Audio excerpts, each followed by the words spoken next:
Assalamualaikum warahmatullahi wabarakatuh. Selamat pagi anak-anak, selamat bertemu di materi prakarya kelas 8. Bapak berharap pagi ini kalian tetap dalam kondisi sehat, tetap semangat, jangan lupa menggunakan masker, dan sering-seringlah bercuci tangan.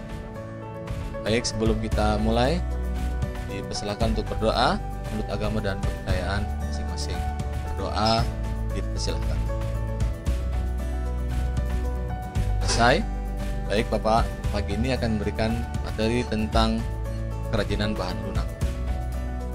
Tujuan pembelajaran hari ini adalah pertama, menyatakan pendapat tentang keragaman karya kerajinan bahan lunak sebagai ungkapan rasa bangga sebagai wujud rasa syukur kepada Tuhan dan bangsa.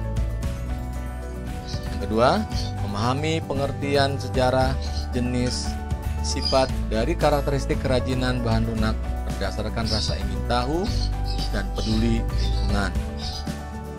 Yang ketiga, memahami teknik pengolahan, prinsip perancangan, prosedur pembuatan, dan penyajian atau kemasan kerajinan bahan lunak berdasarkan karakter yang dapat dikembangkan sesuai kebutuhan wilayah setempat.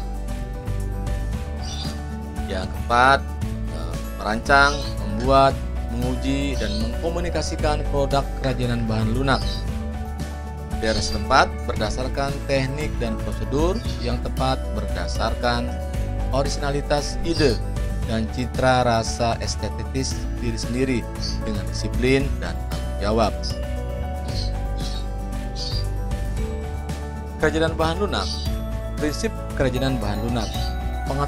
Pengetahuan dalam keragaman bahan lunak dan alat-alat teknik yang digunakan merupakan cermin dari kepiawaian pengrajin dalam penciptaan karyanya. Perkembangan dari pemanfaatan bahan, cara pembuatan maupun penampilan bentuk sebuah karya yang muncul menunjukkan adanya kemampuan daya serap pengrajin untuk mengadopsi segala perubahan sosial budaya yang terjadi dalam masyarakat. Pada praktiknya, kerajinan dibuat dengan mempertimbangkan wilayah kerja dengan beberapa prinsip berikut. Yang pertama, keterampilan tangan. Kerajinan dibuat dengan menggunakan keterampilan tangan meskipun diproduksi banyak. Produksi kerajinan masih tetap mengandalkan tangan. Sementara itu, industri bertumpu pada kekuatan mesin. Inilah yang membedakan antara produk kerajinan dan produk industri. Yang kedua, keterampilan teknik.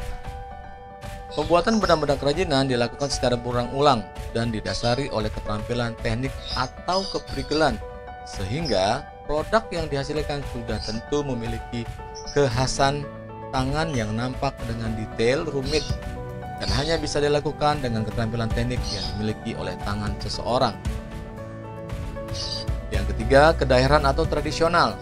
Kerajinan merupakan benda-benda yang mempunyai nilai guna praktis bersifat universal, dibuat dengan keterampilan teknik tangan namun masih dipengaruhi oleh adat istiadat wilayah setempat.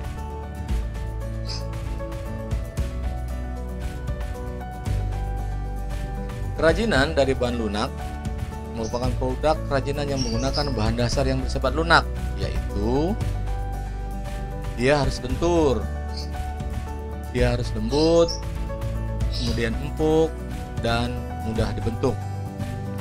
Itulah beberapa contoh bahan yang harus berada di kerajinan bahan lunak. Kemudian beragam benda kerajinan dari bahan lunak dalam lunak alam dan buatan dapat diciptakan dan dibuat berdasarkan bentuk dan bahan yang digunakan. Contoh-contoh bahan ini ada berupa tanah liat, getah, play-doh, kertas, karton, polimer, dan lain-lain. Teknik yang digunakan juga sangat bervariasi. Di antaranya bisa berupa teknik gunting, mengecor, menempel, melipat, mencetak, dan lain-lain. Nah, adakah produk kerajinan bahan lunak yang ada di sekitarmu atau di sekolah? Nanti dicek, coba ada nggak produk-produk kerajinan yang dihasilkan di wilayah sekitarmu. Baik, tugas untuk hari ini dapat kalian kumpulkan di minggu depan, yaitu tugas tentang identifikasi bahan dan tugas kedua tentang identifikasi bahan lunak. Kalian bisa buka buku paketnya nanti untuk melihat lebih jelas tugas-tugasnya.